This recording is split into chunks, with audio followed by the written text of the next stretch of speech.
আসসালামু আলাইকুম। তাহসিনা কাল সারা রাত ঘুমাতে পারি না, আবারও জ্বর উঠেছে, কান ব্যথা। তাই সকালে উঠেই তার জন্য নাস্তা রেডি করছি, নুডলস, আমার জন্য চা বাকরখানি। নাস্তা খেয়ে দ্রুত আমি দুপুরের রান্নাটা শেষ করব, ওকে ডক্টর দেখাতে নিয়ে যাব। দুপুরের জন্য আমি নিয়েছি মটরশুঁটি, আলু দিয়ে শোল মাছ ও মূলা ভাজি। প্রথমেই আমি তরকারিটা বসিয়ে নিব। তার জন্য আমি পরিমাণ মতো তেল, সয়াবিন তেল ও পেঁয়াজ কুচি দিয়ে দিব। পেঁয়াজগুলো ভালোভাবে লাল করে ভেজে নিব এবং মাছগুলো কষানোর জন্য আমি পানি দিয়ে দিব। পানি দিয়ে আমি পরিমাণ মতো হলুদের গুঁড়ো, মরিচের গুঁড়ো, ধনিয়া গুঁড়ো ও স্বাদ মতো লবণ দিয়ে সবগুলো মশলা নেড়ে মিশিয়ে নিব।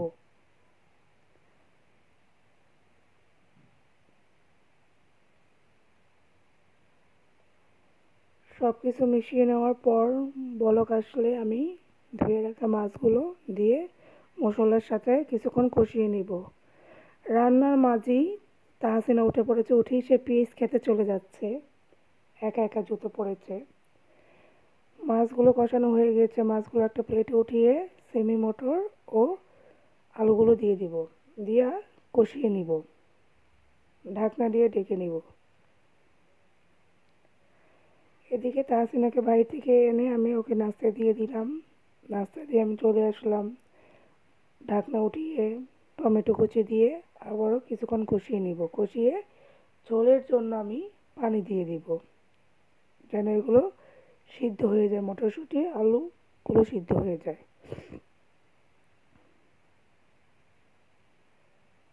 আমার কষানোতেই কিছুটা সিদ্ধ হয়ে গিয়েছে, তাই আমি অল্প পানি দিয়েছি। এখন এই পাশের চুলায় আমি মূলা ভাজিটা করে নিচ্ছি। মূলা ভাজি বসিয়ে দিলাম, দুই চুলায় দুইটা রান্না করে নিচ্ছি।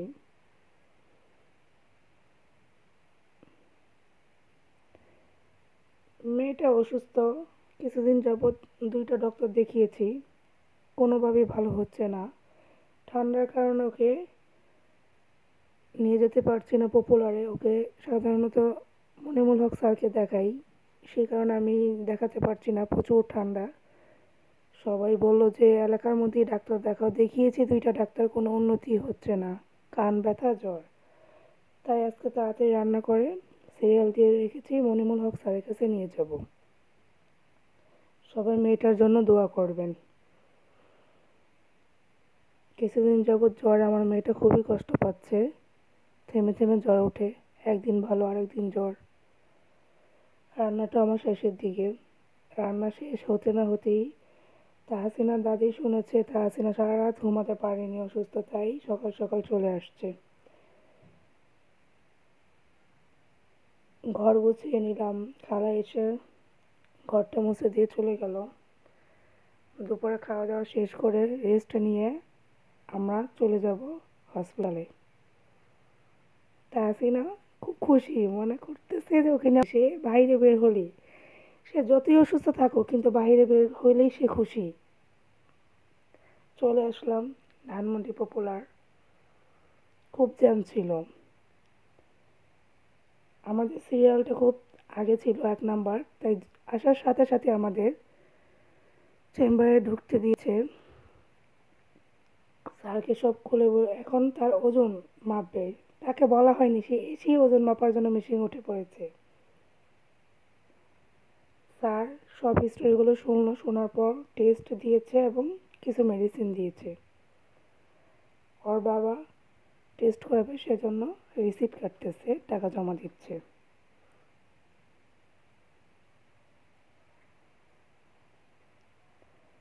রিসিপ্ট কাটা হয়ে গেছে, এখন তাকে নিয়ে যাব এক্স রে করাতে, ঠান্ডাও লেগেছে। এক্স রে রুমে আমার খুবই মনে করেছিলাম সে কান্নাকাটি করবে। মাশাল্লাহ, ডাক্তাররা ওইখানে যারা যারা ছিল সবাই হাসলো, বললো মাশাল্লাহ, না অনেক লক্ষ্মী মেয়েটা, মাশাল্লাহ।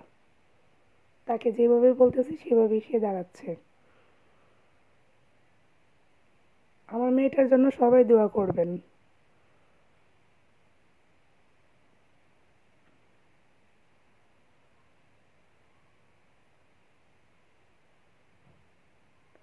এক্স রে করে এখন দিতে যাব রক্ত।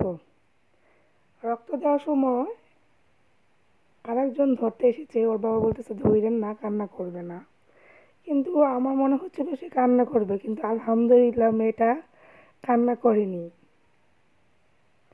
ওনারাও খুব হাসাহাসি করতেছিল যে না বাচ্চাটা লক্ষ্মী, মাশাল্লাহ কান্না করলো না। অন্যান্য বাচ্চারা তো সুই ঢুকালেই কান্না করে, বুঝতে পারে না ঠিক আছে, কিন্তু সুইয়ের তো একটু ব্যথা আছেই, কান্না করে। কিন্তু আমার মেয়েটা মাশাল্লাহ মাশাল্লাহ কান্না করেনি। ও তাকিয়ে তাকিয়ে দেখতেছে কিভাবে রক্তগুলো নিচ্ছে।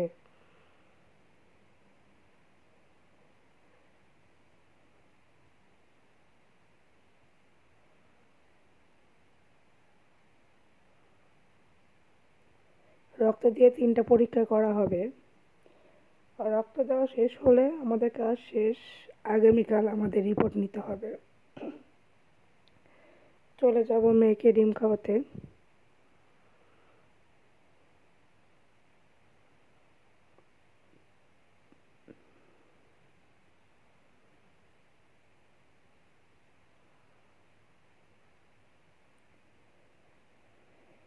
ডিম খাইয়ে মেয়েকে মেডিসিন নিয়েছি। মেডিসিন নিয়ে বাড়িতে এসে পড়েছি, সে এখন পিঠা খেয়ে। পরের দিন রিপোর্টটা দেখাতে এসেছি। আজ এই পর্যন্তই। সবাই ভালো থাকবেন। আল্লাহ হাফেজ।